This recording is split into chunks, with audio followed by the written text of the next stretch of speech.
Hari Om. MantraYog is one of the methods which is used often to progress on the spiritual path. So, not many people are always able to understand the beauty of MantraYog. One of the positive things about MantraYog is that there are different kinds of mantras, and each mantra has its own specific benefits, one can say, or qualities.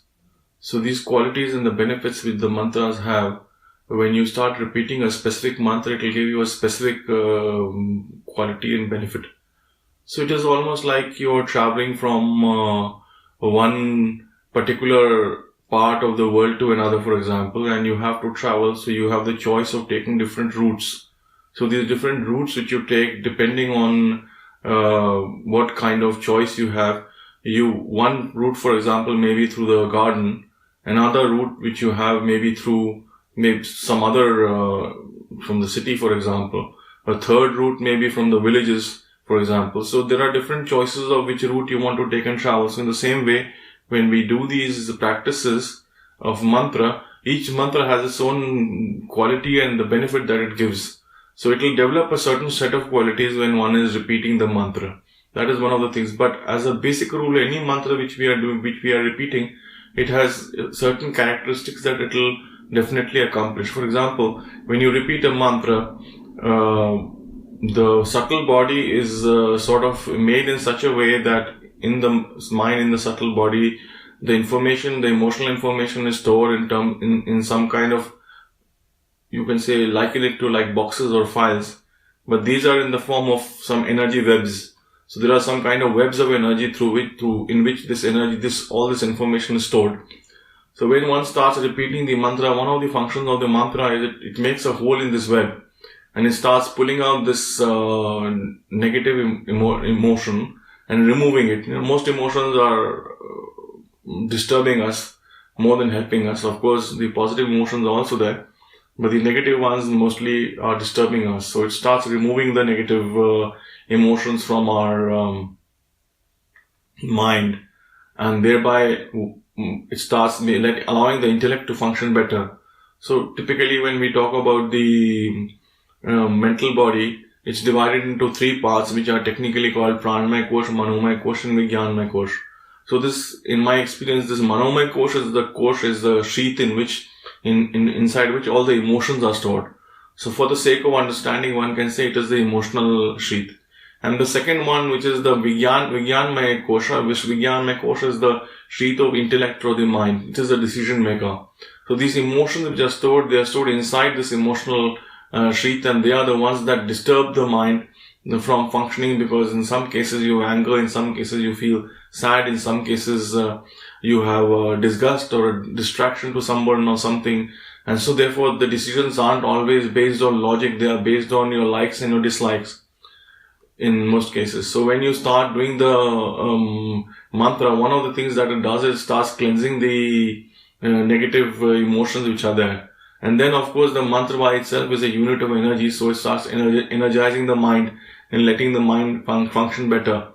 Now if we compare the techniques, suppose we take asana, which is the normally hatha yoga which people do, and the second is pranayam, and the third is mantra, we will find that the asanas, they work on the body, and by working on the annamaya kosha, they act on the pranamaya kosha, and then they act on the manomaya kosha. So by the time the effect comes to the mind, the effect is diluted, so to say. But when we start working with pranayam, then pranayam works straight away on the pranamaya kosha, and then some benefit will go to the physical body also, and something will happen in the mental body also, because it will start cleansing stuff from the mental body, from the emotional coil, from the manomaya kosha, and then eventually help sharpen the intellect also. But the mantra, the benefit of the mantra is the mantra works straight on the manomaya kosha. It starts working on the manomaya kosha and then slowly starts going deeper and working on the intellect also.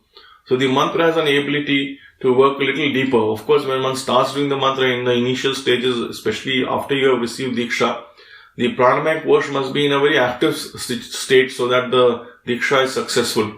So once the pranamaya kosha is in an active state, then when the mantra is given, And when the person starts regularly doing the mantra, then the mantra starts working inside and goes inside, starts cleansing and purifying the system, plus removing the negative things in the mind, and it benefits the mind. Now, one of the other qualities of the mind is that we have this tendency to repeat certain things. For example, something happened in your life and someone did something to you and made you angry. So, this thought will take over your mind and you say, oh my God, he said this to me. How dare he say this to me? Next time I meet him, I'm going to give him a piece of my mind, for example. Now, this reaction which you have is continuously going on. If you are angry especially, that anger will repeat itself again and again and again. The same thought goes on repeating itself. So it's a negative thought pattern which is continuously being repeated and it is continuously playing in your mind. So when you start doing the mantra is repeated continuously. So it's a positive vibration. So the first thing it will do is that it breaks this circle of negative vibration, and instead of that replaces it with a circle of positive vibration and energy in your mind. And when you start repeating it, this negative pattern is broken, the positive pattern is formed, and thereby the mind benefits by doing this practice of mantra. That is one of the other things.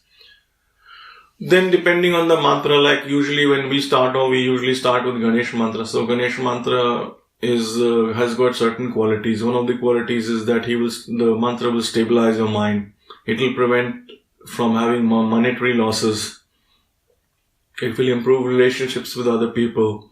It will help you to remove obstacles in your life and do various works with speed. Many opportunities which are not there in your life will open up, and one will find that one can do many different things because these opportunities opened up.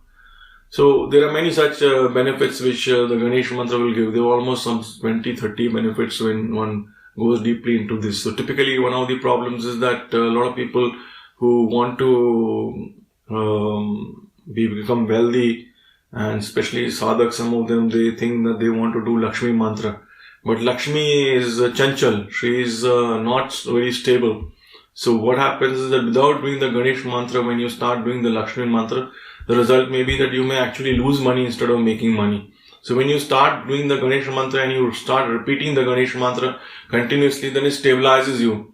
So in a certain sense, you can say that if you have a bowl and you want to put in milk in the bowl, but the bowl has a hole and everything is going out. So one of the functions of the Ganesh mantra typically is to close this hole and give you a certain stability so that you can save things. So one of the effect one sees in life is when someone is practicing this Ganesh mantra, for example, is that one will find that loss of money becomes less or stops eventually. It will eventually almost stop. You will find that almost no loss of money in your life is taking place.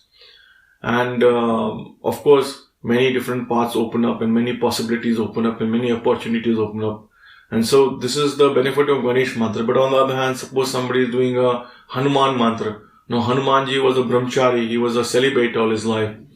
And he was also a warrior. So the energy of Hanuman is different. It will give you an energy where you will find that you have this quality of a warrior-like quality, and you have this quality of being able to maintain celibacy, a certain inner strength which will come to you. Also because he is Vayuputra, the son of the wind. So this energy of the wind, which is a quick acting energy, which is fast moving, this fast moving energy comes into a system, and the ability to do things faster or to be very active is what happens in one's life, and there's some change in the body also, some change in the thinking also. So in that sense, there are different mantras and they have different results, and depending on which mantra you take up. But in the beginning, one, according to the practice, typically must always remember the Guru and then Ganesh mantra, and only after one has spent some time doing the Ganesh mantra is it advisable to further do other mantras, because without the Ganesh mantra, the benefit is not to that extent as it should be. Om Tat Sat.